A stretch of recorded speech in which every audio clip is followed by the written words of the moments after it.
what happened in our state elections where the legislature is concerned. Michael is a great friend, a great colleague, and I will tell you, they hate to see Michael Quinn Sullivan coming every bit as much, or probably more still, but I'm in stiff competition with him.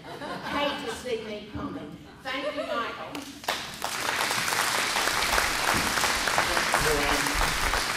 I can only hope that eventually they hate to see me coming as much as they hate to see you coming.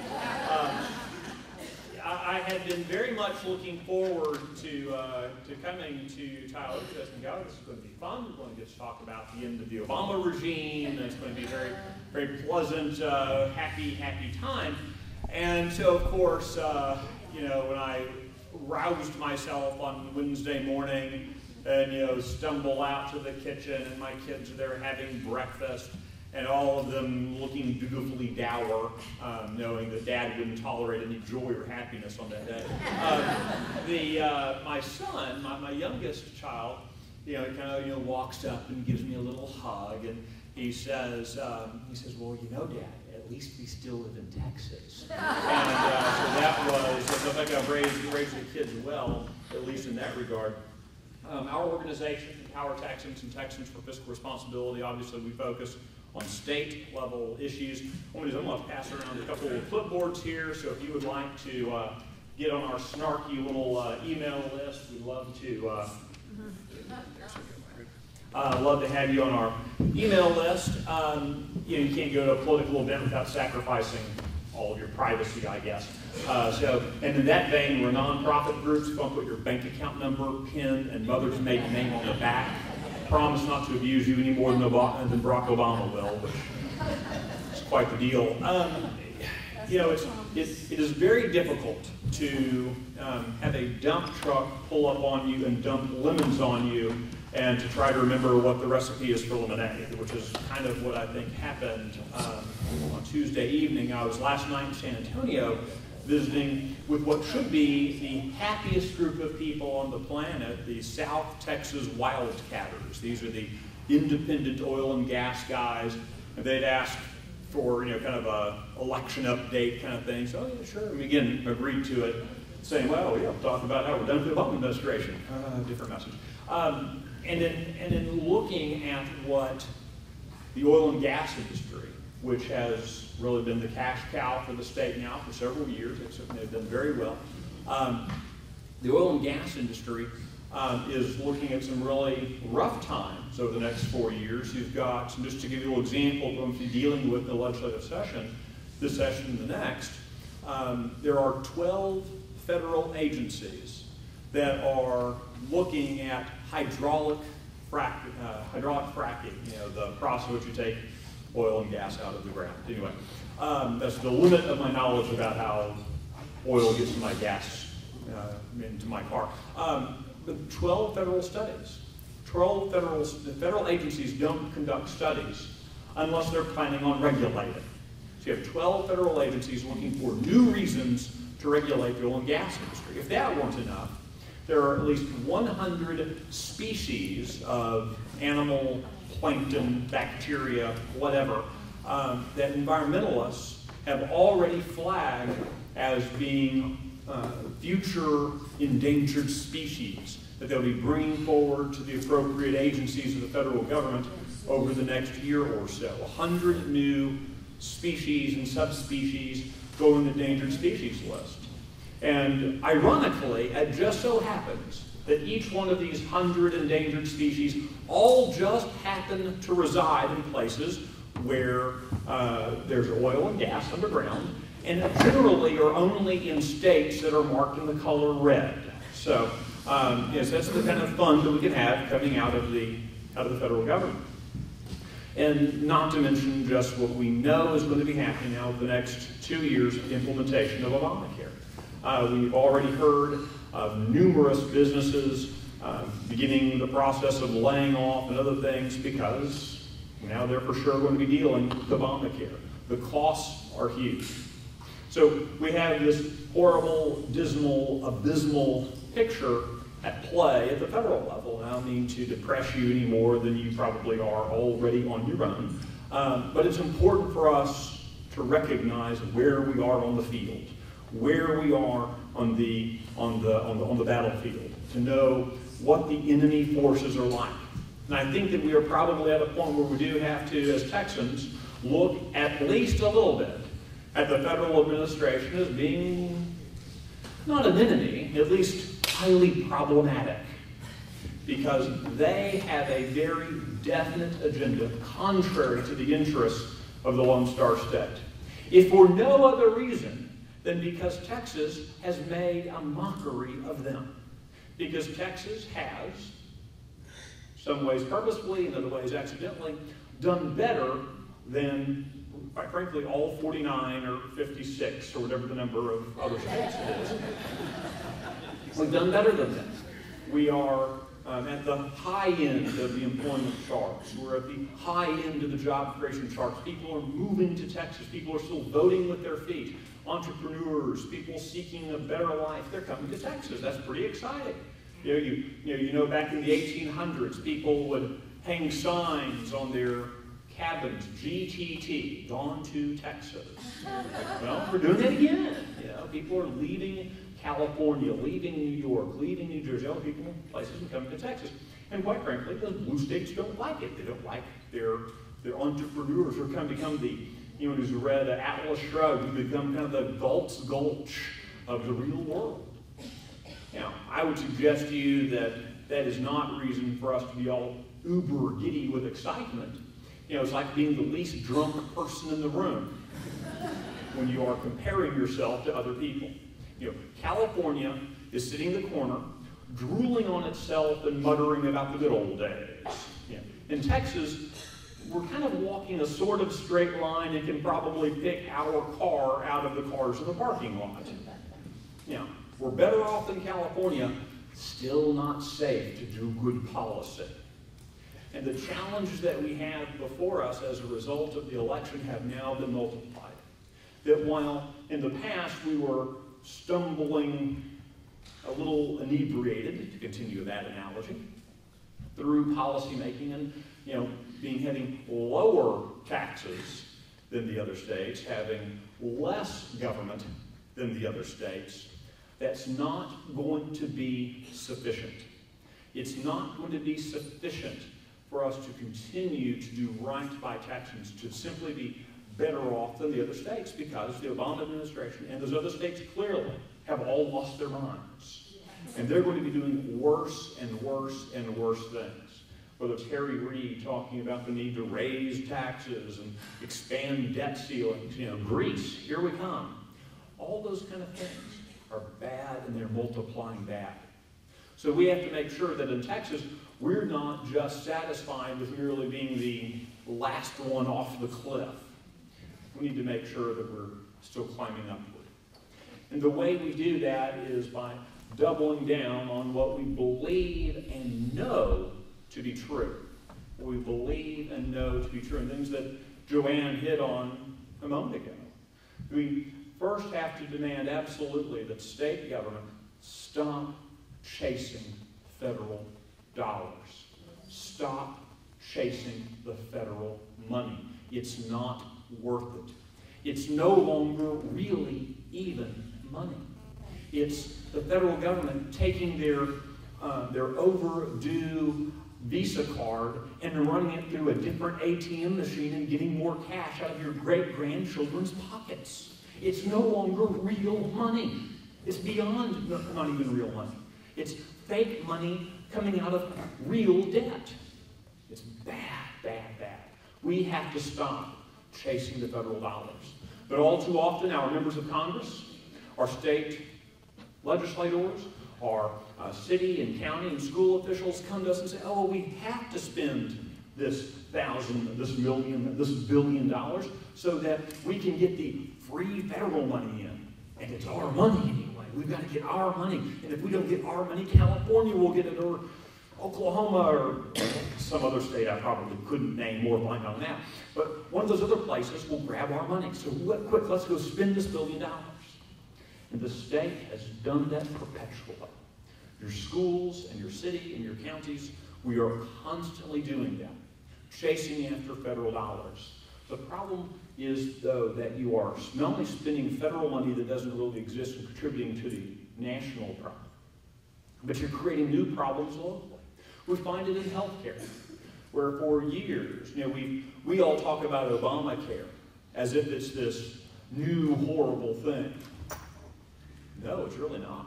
Quite frankly, it was nice to see people wake up to the dangers of socialized medicine in our country, the reality of socialized medicine. But frankly, Obamacare was a very small step compared to what we've been doing for the last 40 years in healthcare policy. The Medicaid expansion a few years ago was equally as bad, yet very few people said much about it. The Medicaid work going on and in Texas over the past couple of years, it is destroying the state's budget. It has been bankrupting. It's only a third of the state budget. So we've allowed the chasing of federal dollars to define what we do as Texans. We have to stop that.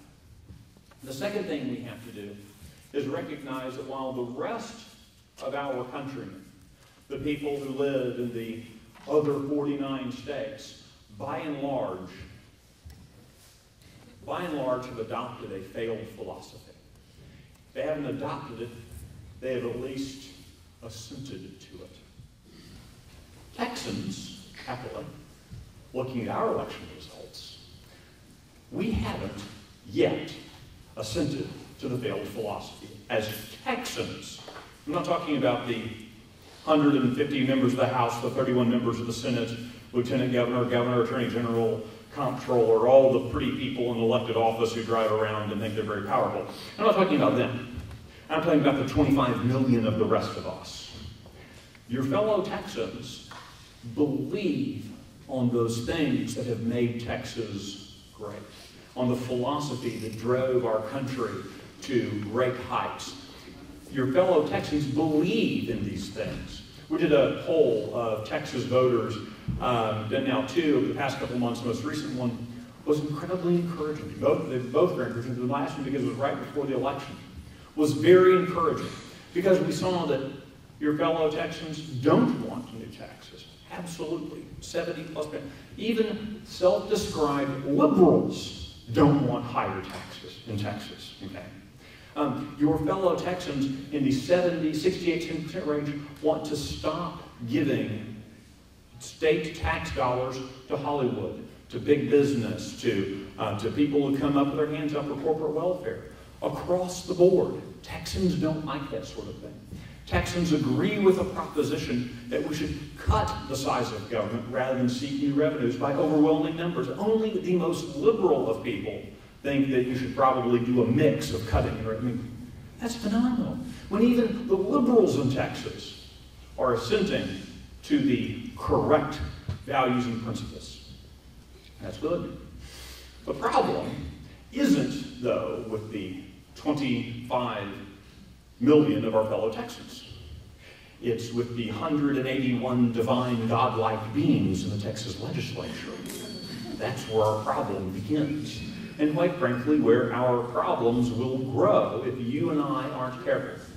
Because it would be very easy to, this weekend after Election Day, to go home and go, ugh, yuck, I'm done with this.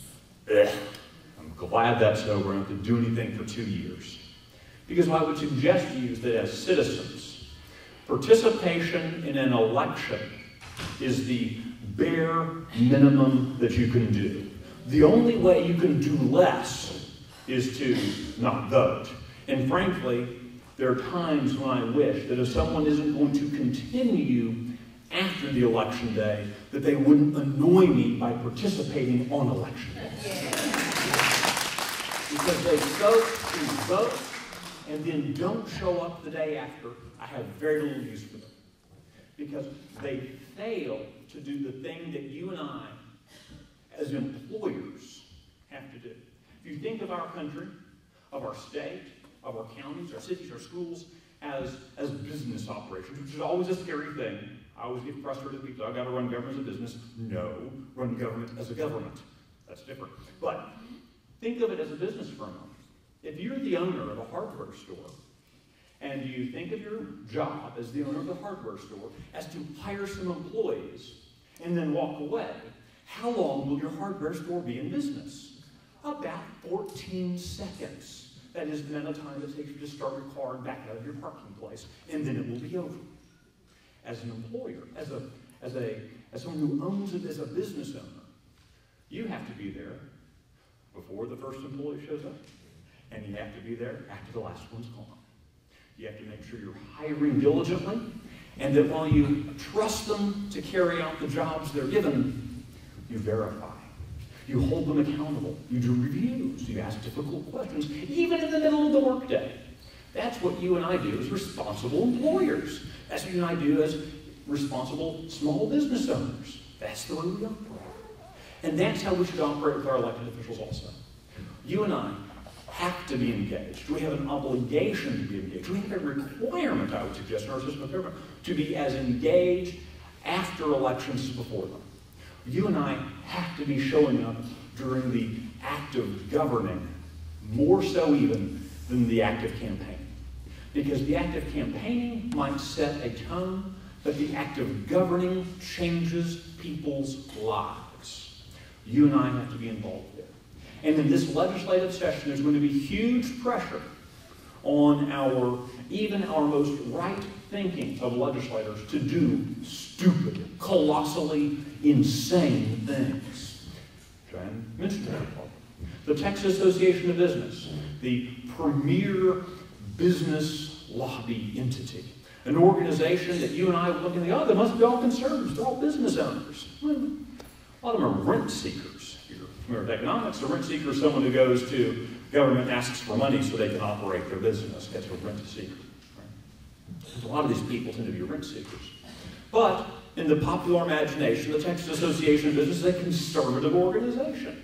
And they were just yesterday standing before the Texas House of Representatives saying that we need to double your vehicle registration so we can put more money into transportation, that we need to put a new charge on your water meter so that way we can fund other people's water programs. They said that we also need to give more money to Hollywood because goodness only knows the liberals didn't have enough cash to give to Obama this time. Okay. They want more money going from your dollars to fund new movies that you and I wouldn't let our children go see. So that's one challenge we have. We also have the drum beat, the quiet, tap, tap, tap, tap, tap, echoing through the legislature that, gosh, we're just not funding government high enough in Texas. All of our problems would go away if we would only spend a little more money. How much more money? In public education, there's a big lawsuit going on. A lot of school districts around the state are suing the state, saying the state isn't giving them enough money. Okay? And it was very fun to watch the filings from the school districts because their first witness came up and said the problem was we're short about $4.5 billion. That's a lot of money. Well, the second witness came up and said, well, really, we're short about $6.5 billion. The next witness came up and said, to really fix education, you need about $8 billion more in public education. The last witness the school districts brought forward said to really make sure Texas has superior schools, we need another $12 billion. Thank heavens that was the last witness. It was like a bidding war between them of who could say the highest number and keep a straight face. Because what we know from the data, what we know watching public education, it's not about the money. Absolutely, you need to pay teachers. Absolutely, air conditioning in the school costs money. We get that. Not certain anarchists, well, except for me. Most of us aren't anarchists. Empress, not anarchist. That's what I mean. In Texas, we have doubled per pupil spending over the last decade. Doubled per pupil spending. We've gone from less than $6,000 per child to now we're spending right at $12,000 per child per year in public education. And yet SAT scores are flat. Flat. No improvement, no change. I'm not going to go into all the ins and outs of public education. But what we have found to be true is that more money doesn't equal a better education. More money just equals more money.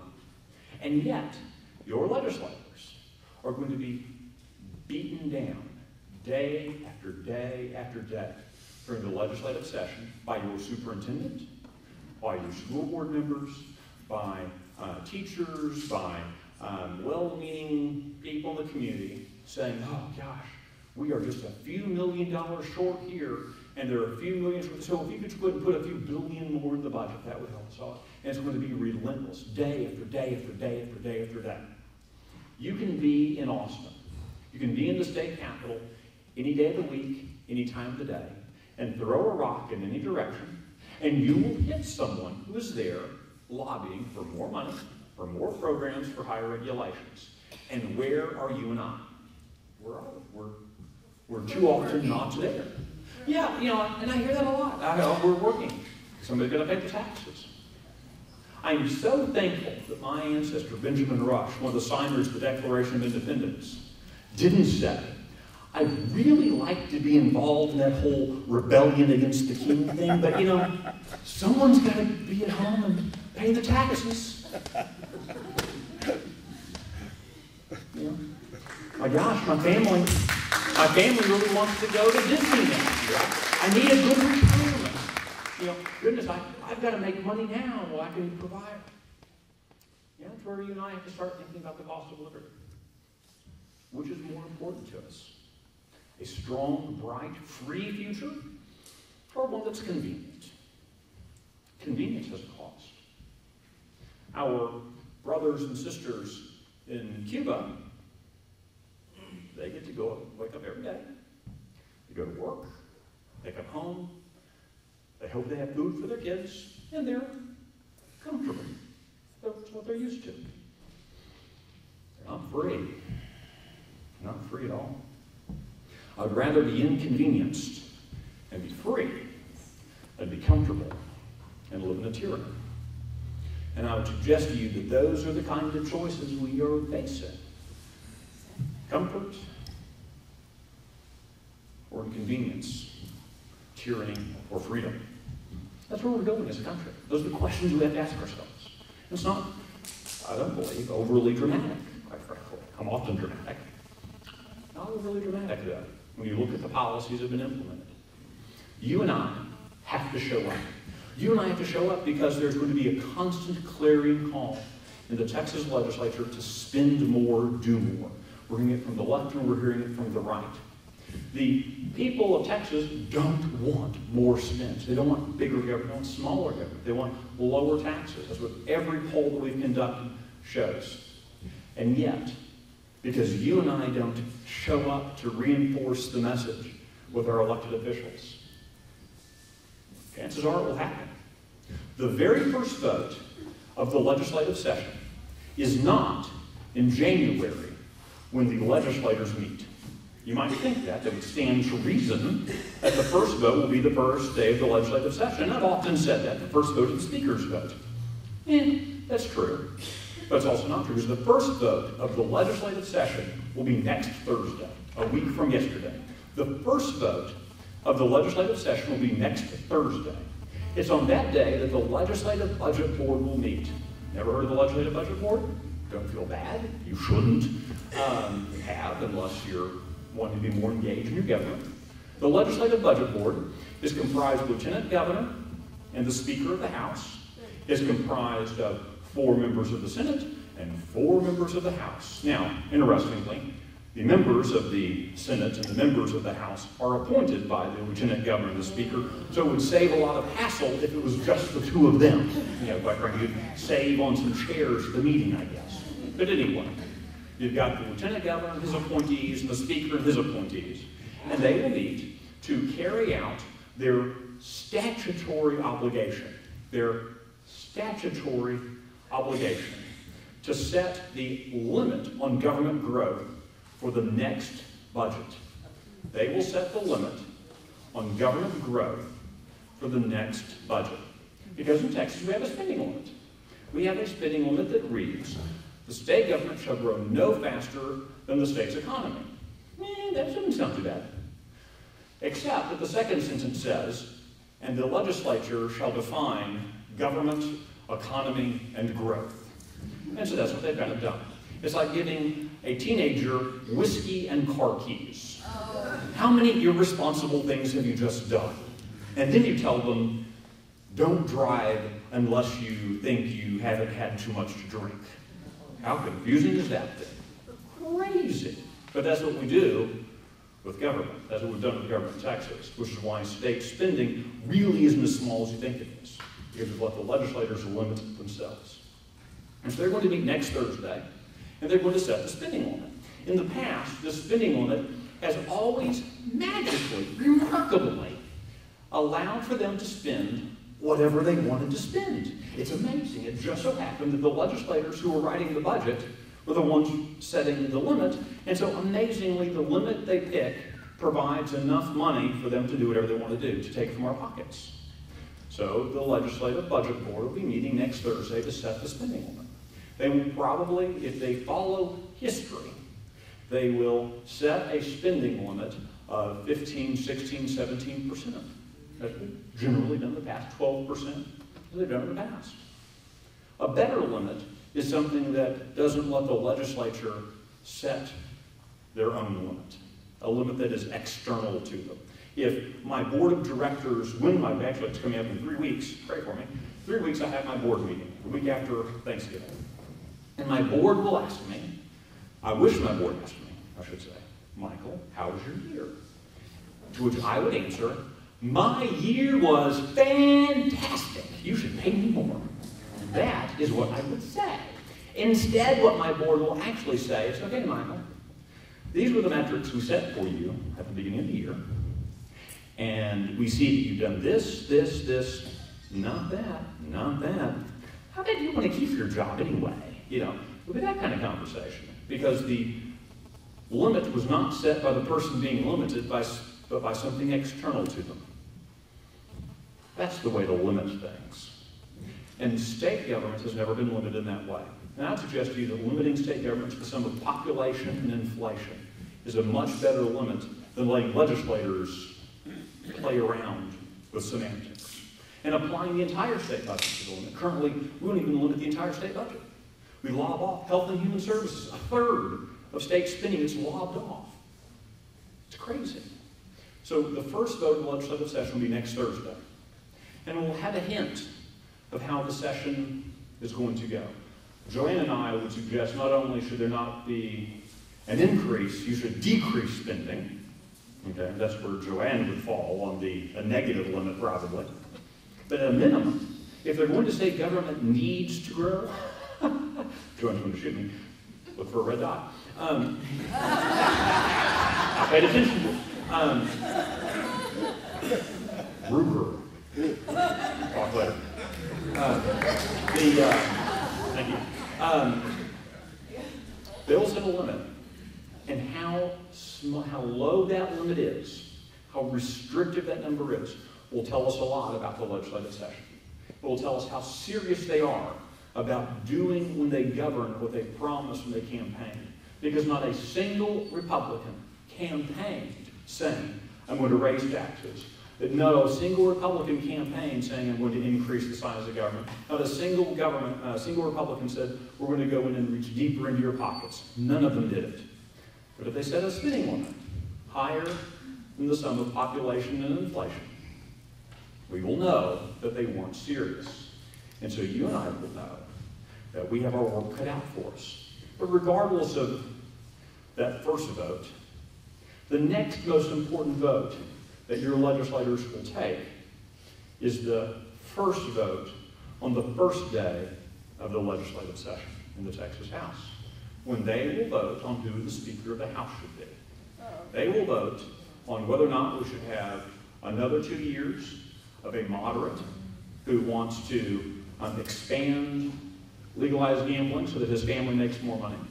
We want 2 more years of a moderate who has less than conservative views on the life question, a speaker who said that we can't cut our way to prosperity. We need new revenues, is what he said. Okay, that. Or do we want a conservative who represents the views and the values of the 25 million Texans out there? I would just do the incumbent speaker, Joe Strauss, an affable fellow from San Antonio, Texas, very adequately represents the views of the lobbyists in Austin.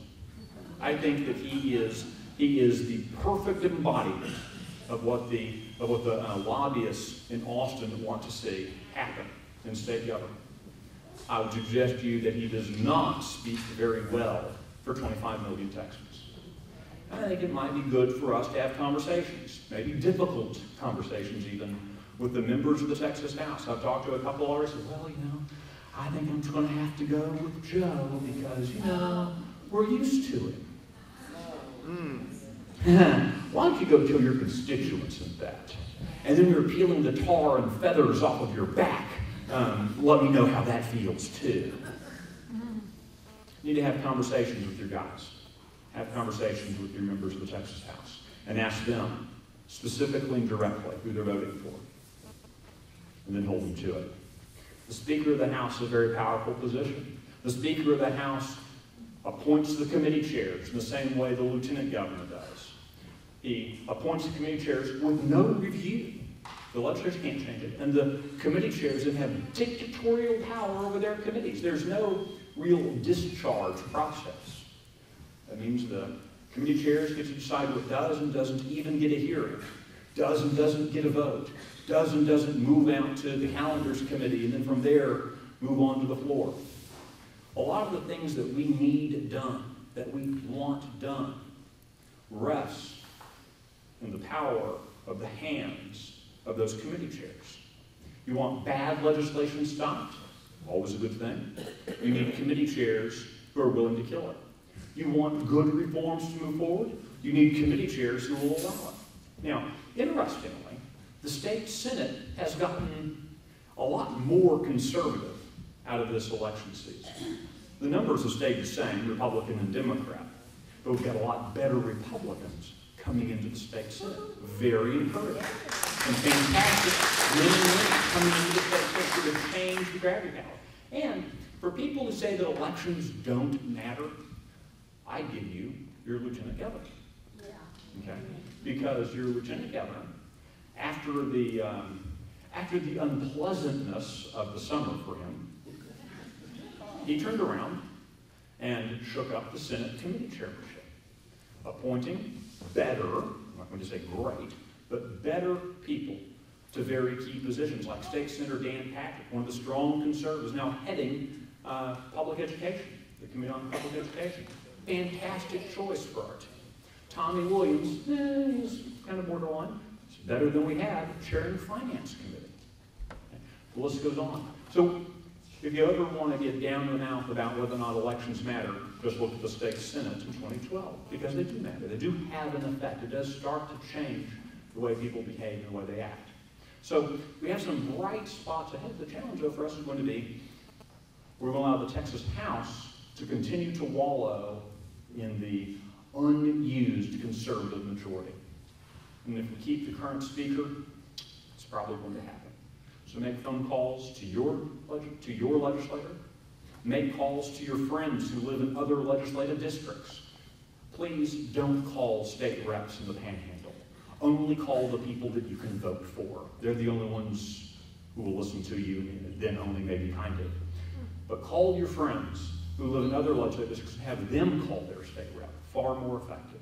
Samuel Adams, one of our least appreciated founding fathers, besides brewing a pretty good beer, he is most known, though, for having created the committees of correspondence, where the small pockets of liberty-minded colonists exchange information outside the mainstream media. Sound familiar? You and I need to be doing the same thing, reaching further and further out to our friends, extolling them about liberty and extolling about the very practical things they can and should be doing, like starting with these first couple of votes of the legislative session, so they can make phone calls and be engaged in the fight also. On the last day of April, last day of February, the Alamo in 1836 had sustained constant bombardment going into that first week of March. One of the last letters that William Barrett Travis wrote from the Alamo was, exhorting all Americans everywhere to come to his aid. But he was writing about the bombardment and said, when he woke that morning, he was pleased to see that our flag still waves proudly from the wall. This is a man who was facing certain death. He knew that the only fate that awaited him, absent people rushing to his aid from around Texas, was death. Santa Anna had made that abundantly clear by that point in the siege. They took great pride, it wasn't that flag, but it was similar to it. It was waving from the walls despite the bombardment. And he was willing to keep fighting. He died. Some of us will not be successful in our fights. But by continuing the fight till the literal end, the bitter end, Mr. Travis and his colleagues set the stage for a victory that came a month and a half later in the field of San Jacinto in an 18-minute battle. You and I persist. If we don't let ourselves in the first night of bombardment to be discouraged and wave the white flag, we can be comfortable, but we won't be victorious. I'd rather be victorious. And I hope that each of us will continue the fight. The fight that we started is one that we have to see through to completion. Whether we see it or not is not nearly as relevant as knowing that we're inspiring others to do so. We have lots of big challenges ahead this next few months in the legislative session and for the next 4 years for our country. But I submit to you that the people of Texas want us to win, and you and I have an obligation to do so. Thank you for letting me be with you today.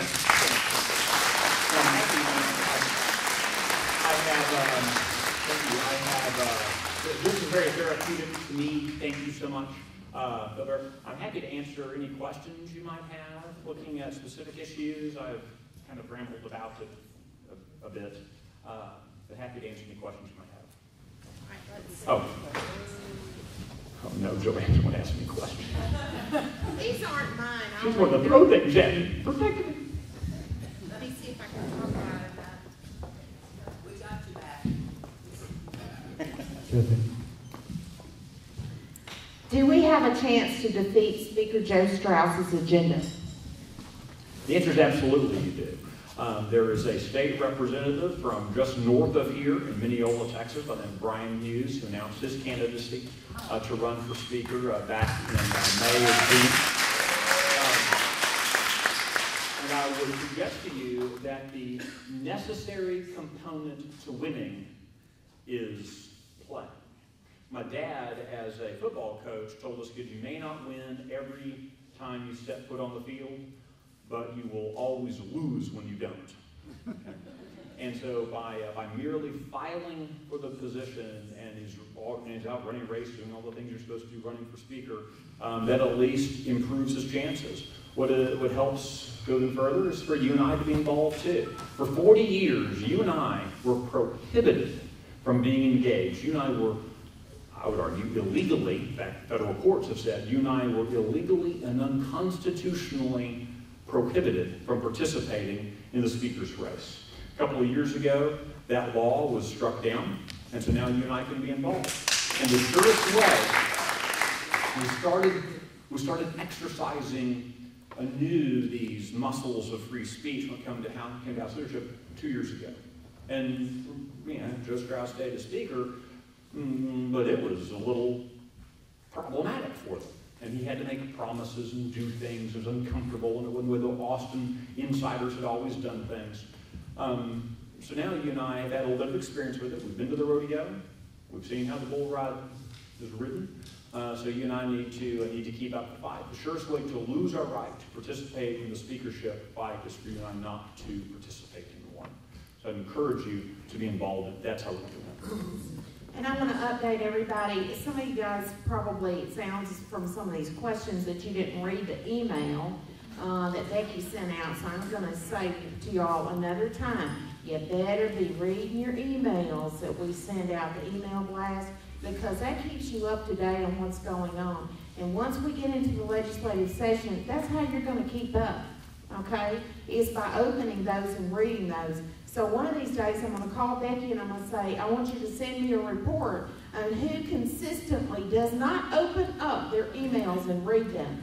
And so don't make me come out there for you. But let me tell you about the speaker's race. I will love Joanne for me. Let me tell you about the speaker's race. What that email said was, we've sent out word. There are 2 individuals who have talked to me about also running for speaker. I sent them word directly this week. I spoke to them on the phone this week. And I sent out in a blog that's been posted around the state.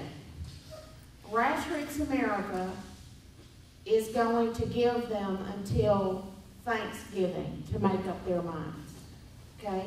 Because in our bylaws, we say that we are going to make good decisions based on viable candidates. If you can't make up your mind by Thanksgiving, then we're going to get behind Brian. But as long as I know that there are 2 other people, I owe it to those people, and I owe it to our board bylaws dictate that we interview and we vet those candidates for speaker just like we do any other candidate before they get our endorsement. I've spoken to Brian Hughes about this. This is not about whether or not we like Brian. This is not about liking somebody. This is about somebody doing a good job and having the courage and the spine that it takes to run that house like it should be run, and a decency. Because if you open up that email and you read the article that I wrote, and Michael, we've also linked to Michael's, about those emails that came out, those profane emails about what they really think about conservatives and what they think about particularly Tea Party people. I don't care what they think, because I don't wake up every day hoping they'll like me. That's not my goal at all. Acceptance from the left or, people, establishment type people is not what I look for.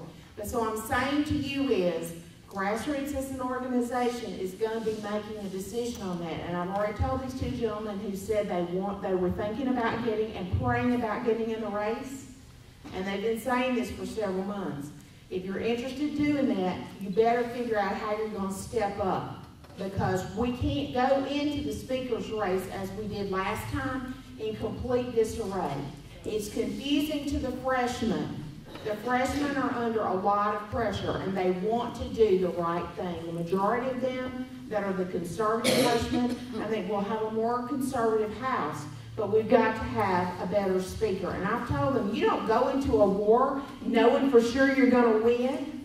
You do it because it's the right thing to do. And that's what I've told the freshmen. Don't talk to me about, oh my God, it might only be about 10 or 15 of us. Okay, well, stand up for something. So that's where we are on the speaker's race. How in the world did we begin to free Texas teachers who really mean to do well? How do we free them from the socialist indoctrination and brainwashing of the schools nationwide? I believe there is a way. That's not a question, but you can weigh in on that. Sure. I mean, that's absolutely one of the key points in the education debate of the past several years is this idea of better educational outcomes. I can't speak for what it would take to improve the quality of education in New York City or out in San Bernardino, California, or any of those kind of places. But I think we can do something about Texas. And first would start with us in Texas saying to the federal government, we don't want your stinking federal money anymore. It represents just a small number of percent of the it's a small portion of the amount of money coming into each individual school district. Don't take it. But that little bit of money comes with huge strings attached to it that dictate all sorts of things about the way the schools operate. Stop taking the federal money. That's how you get rid of the federal intrusion, is the federal money. At the state level, we in Texas talk a whole lot about federalism. how the federal government should get out of the way, let the states be laboratories of experimentation, let the states do the things that they think is best, how to administer Medicaid, how to do environmental quality, and on and on and on. Well, that's absolutely constitutionally correct from the federal government to the states. In the same way, Texas ought to start looking at applying that same kind of notion to things like public education. And recognize that while Texas, the state has a compelling interest because of the dollars that's being spent in requiring outcomes. Kids can read, write, do arithmetic, all those kind of things.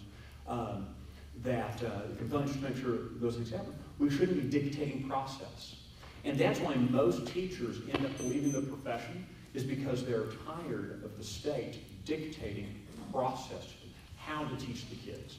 We need to trust the teacher standing in front of the kids in class knows how to reach those kids. And we need to empower the parents to say, if the teacher's not doing it, they can take the kid out, take them somewhere else, that's fine. Let the people closest to the kid determine what's the best process for educating the kid. And I think we would find a lot of rapid improvement in public education if we did so.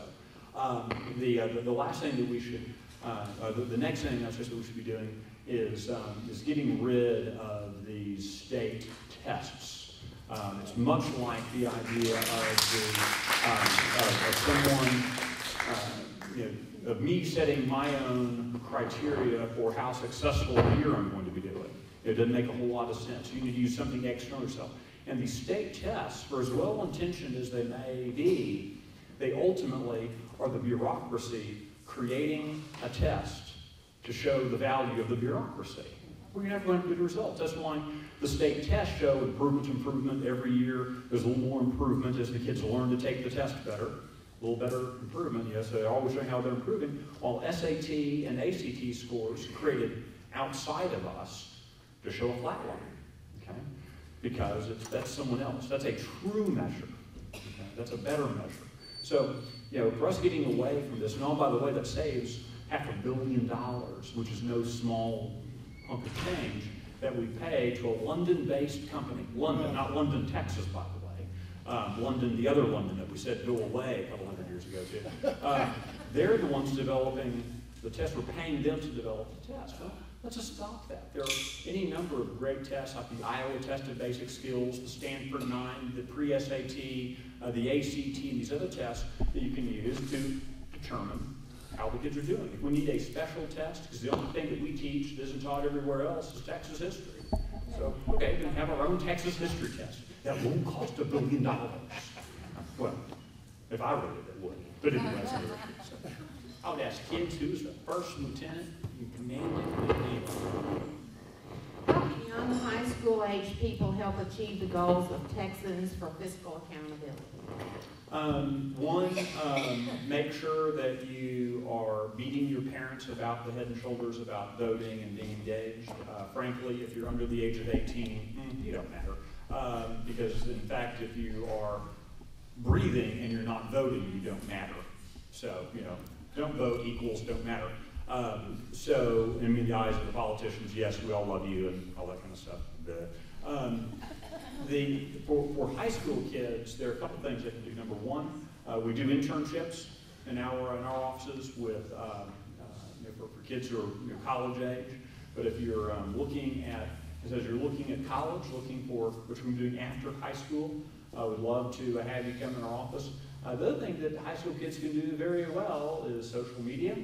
So mom, dad, grandparents may not have a clue what a Twitter is or how to use Facebook, whatever. Well, become their marketing person. Help them out with that kind of stuff. Those are things they can do. What is the prospect of getting Texas gold back in the state? Texas. Our gold. Gold? Yes, the state. Like gold? Yes. Gold. And David Simpson is working on that, and the governor, by the way, David told me that the governor called him the last few days to talk about that, because our gold is in New York. Yeah, there's been some discussion about creating a gold bank in Texas, where folks could begin using gold as a secondary currency. interesting prospects, interesting idea. That kind of thing that would require legislation and legislative action, and would require, some massaging around how we do things. I mean, there's also very practical questions: where do you store it? How do you store it? That sort of thing. But yeah, I know Mr. Simpson is looking at it carefully, and I'd really encourage you, if you're interested in it, give Mr. Simpson a call. He is very happy to visit with folks about it. He really likes talking about it, so I'd encourage you to get with him. It's a neat issue. Why aren't lottery monies going to education? And, okay, answer that one, then there's a second part. Why? Well, today, lottery money actually does now go to education. Originally, it didn't. When the first governor was here, that was the lady with the big, tall hair. I said lady, woman who was governor. Lady, not so much. But anyway, make sure bless her heart, all that kind of stuff.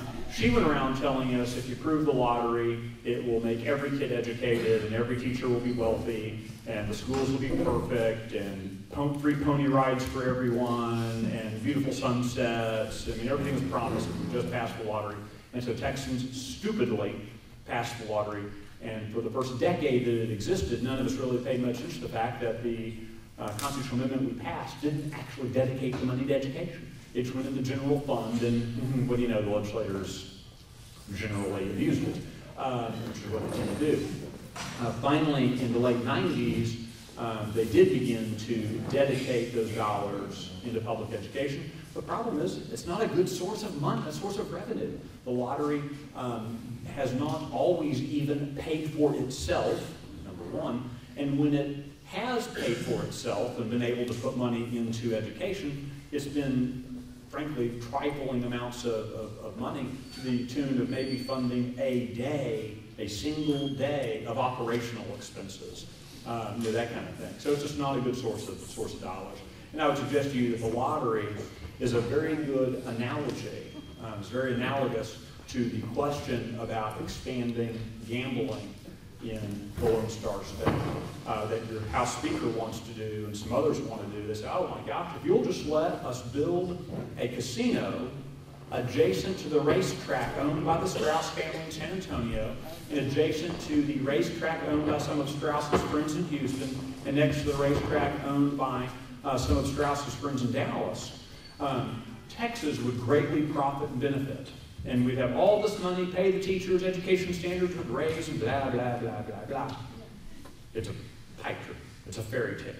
It's a lie. And we've seen it with the lottery, and we've seen it in every other state has done it. Every state that has expanded gambling beyond, allowed legalized gambling, they've all done it. Every one of them done it to help the kids, so we can put more money in education. And then they say, oh, and we'll lower taxes too. Well, so far in every one of those states, and saying the same thing here, you've got John Montford, former Democrat state senator, former chancellor of Texas Tech University. He's now going around saying, oh my God, let's just let Texans decide. And we're not going to bias. Let's just want Texans to decide. Texans, you should decide. Do you want higher taxes or lower taxes? Because gosh, if you want lower taxes, have I got a deal for you? It's like the Music Man. I keep wanting to hear him break out into song and dance about billiards or something. Some of you get that. Appreciate that. Thank you. The only musical I know, so that's not true. But anyway, completely lost. But anyway, so they're promising it as a cure-all, but in every state that's done it, it's only made their problems worse with their taxes. The taxes have gone up, not gone down. School finance is a bigger mess in those states than in Texas. Not a good solution. If you, can I riff for 1 second? Okay. With gambling, I don't care how you waste your money. I can probably make a stronger moral argument about going to see some Brad Pitt movie than I can against you, doing the slot machine.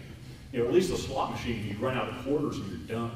That stupid Brad Pitt movie sits in your brain for the rest of your life. So I can probably push it harder on one than the other. So how grown-ups waste their money is of very little concern to me. What's of great concern to me is when you waste your money and then I have to pay for your stupidity. Let me give you an example of this. Every state that has expanded gambling defines for every dollar that comes in as new revenue, there are $3 in new expenses. You know, I'm an Aggie, but I get that that's not a good return. There's some problem with that, okay? And most of that comes down to law enforcement expenses and social service expenses, because an odd thing happens when people go in and they feel like they're on a lucky streak and they're just going to bet everything, and then they lose it. Well, they want to eat, and their children want food. And so now you and I have to pay higher taxes to feed them and shelter them and all that kind of thing. You know, Louisiana, and what you want to hear a lot of over the next 6 months is, oh, there's all, if you can go to any casino in Oklahoma and New Mexico and Louisiana, and you'll see those parking lots full of Texas license plates. You'll hear that. To which I say, then why the blazes do those states suck? Pardon my language. Because they do. Because they do. Those states are in horrible, those places are in horrible shape. You know, and then get this, okay? This is free money. Texans go there, lose everything, and come back here. And yet Louisiana still has a horrible economy. Oklahoma still is uneducated. And in fact, they don't have a brush your teeth either, but that's another problem. You know, all these states have horrible economies, they have horrible logical pictures. I mean, so look, whatever we're doing to them, keep doing it. They're going to go away eventually. You know, so we're exporting money, keeping the problems in Texas, but it's still not hurting us as much as it's hurting them. Gambling doesn't solve anything; it just creates more problems. Sorry. Okay, Michael, this is going to be the last. This is going to be the last question because apparently I bored you all into submission. No. And you see, Michael is a prime example of how to do what he does. You've got to have a great sense of humor. Okay, Michael, do you have an estimated date for Obamacare rules to be final? How long is 1,000 years? No. You know, the rules are going to, it's like everything, every other government regulation boondoggle. The rules will be continually living and evolving. They will constantly find new and improved reasons to dig deeper into your wallet and deeper into your life and deeper in there and regulate. So they won't ever be final. I expect, though, in the next couple of months, you're going to start seeing a whole lot of new mandates coming down with them. Our Friends of Americans for Tax Reform, ATR.org,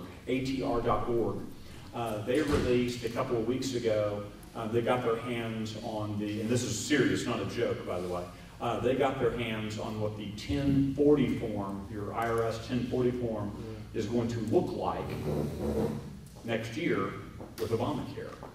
And if you thought paying your taxes was fun now, just wait till you get to next, April 14th when you sit down to do your taxes or whatever. It is going to be an absolute nightmare. And that's just a slight foretaste of what's coming. We see a lot of businesses firing folks, letting people go in anticipation of the costs and the burdens.